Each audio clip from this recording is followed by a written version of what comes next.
I'll tell you a story that happened to the son of a friend of mine, and this kind of illustrates that. He was had graduated from college around the time of 9/11, the attack on the World Trade Center. So he didn't know what he wanted to do, so he joined the Marine Corps. And he fought in Iraq and Afghanistan. He did whatever and he came back and he said, "This is not me. This is the wrong thing. I don't really want to do it. I don't want to be part of killing and that sort of stuff." So he said, "I want to be part of healing." So he came from a family that had that valued education a lot. So he went back to school and he became a hospital administrator.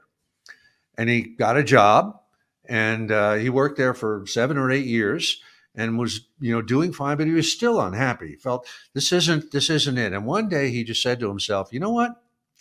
I don't want to be pushing papers.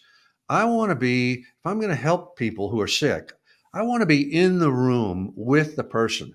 I want to be able to, if they're afraid, if they're sick, and I want to be able to take away their suffering."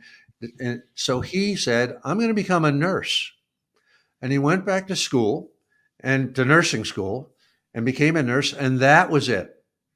And he's been happy ever since. So in other words, he found his calling. And what's interesting to me is that the two previous pursuits that he did were sort of on target, but not quite. Like the Marine Corps, it showed that what he really cared about was service. He wasn't really interested in money. He wanted to do something honorable and something that would help people. So he thought, okay, that's wrong. I don't want to kill people.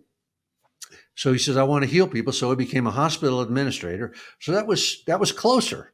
Now he's at least working and healing and bringing, medical care to people. But then he said, I really want to be much closer to the actual patient, the person who's sick.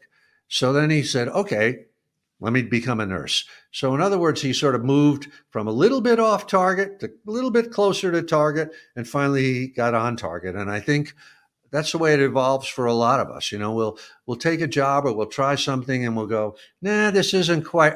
There's things that I like about it, but it's not really it. And I think life itself will bring us eventually to, Joseph Campbell had this famous saying, "Follow your bliss," right? Ask yourself, what brings me joy? What do I really love to do? If I could do anything in the world, what would it be? And that's, I think, one way of finding your calling. Another way, if we use the theory of resistance and we say that resistance is going to try to stop us, we could ask ourselves, what is it that we're most afraid of?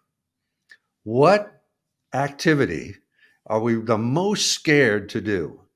And then do that. That's another way to kind of find your calling. But also, I will say, it's a calling to be a mother as well. There's nothing wrong with raising a family, or being a dad and raising a family or doing any of those things. You don't have to, be Albert Einstein or Leo Tolstoy or anything like that. There are other callings as well.